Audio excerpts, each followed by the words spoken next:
कोई बाधा इतनी बड़ी नहीं होती, कोई सपना इतना असंभव नहीं होता। दुनिया उन्हीं की होती है जो कभी प्रयास करना नहीं छोड़ते।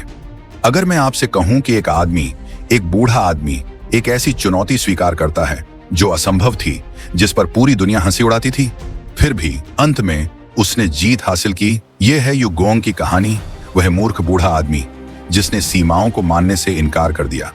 ये पहाड़ हमारे रास्ते में खड़े हैं, ये हमारी यात्रा को लंबा और खतरनाक बनाते हैं, इसीलिए हम इन्हें हटा देंगे। पिता, यह असंभव है, ये पहाड़ बहुत बड़े हैं। अगर हम आज शुरू करें, हर दिन थोड़ा थोड़ा हटाएं, तो धीरे धीरे ये खत्म हो जाएगा। अगर मैं इसे पूरा नहीं कर पाया तो तुम करोगे, अगर तुम नहीं कर पाए तो तुम्हारे बच्चे करेंगे, लेकिन ये पहाड़ कभी नहीं बढ़ेंगे। एक दिन ये चले जाएंगे। और इसी तरह यह शुरू हुआ। दिन ब दिन, पत्थर दर पत्थर वे पहाड़ को काटते गए, धीरे धीरे लेकिन निरंतर। बूढ़ा ग्रामीण मजाक उड़ाते हुए, हाँ देखो इस मूर्ख बूढ़े को, इसे लगता है कि वह पहाड़ हटा सकता है, 100 साल में भी यह पूरा नहीं होगा। दुनिया हंसी, उन्होंने उसे मूर्ख कहा, उन्होंने कहा कि यह असंभव है। लेकिन यू गोंग कभी नहीं रुका। चाहे जितना भी संदेह करो, लेकिन जब तक हम आगे बढ़ते रहेंगे, कुछ भी असंभव नहीं है।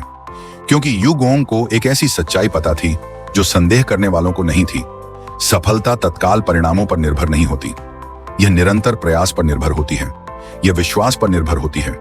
आसमान बदलता है, एक दिव्य प्रकाश प्रकट होता है, स्वर्गीय सम्राट आकाश से नीचे देखता है। यू गोंग के दृढ़ संकल्प से प्रभावित 2 दिव्य प्राणी आकाश से नीचे उतरते हैं। अपनी अद्भुत शक्ति से वे पहाड़ों को उठा लेते हैं और उन्हें दूर ले जाते हैं, जिससे जमीन समतल और खुली हो जाती है। क्योंकि उसने कभी हार नहीं मानी, क्योंकि उसने कभी हार स्वीकार नहीं की, यहां तक कि स्वर्ग भी उसकी मदद करने आ गया। यू गोंग कभी मूर्ख नहीं था, वह आदमी था जिसने असंभव को स्वीकार करने से इनकार कर दिया। उसकी कहानी इस बात का प्रमाण है कि दुनिया उन्हीं की होती है जो कभी हार नहीं मानते। कोई बाधा इतनी बड़ी नहीं होती, कोई सपना इतना असंभव नहीं होता। अगर आज तुम एक पत्थर भी हटाते हो तो तुम पहले से ही अपना भविष्य बदल रहे हो। तो बताइए, आपका पहाड़ क्या है और आप उसे हटाना कब शुरू करेंगे?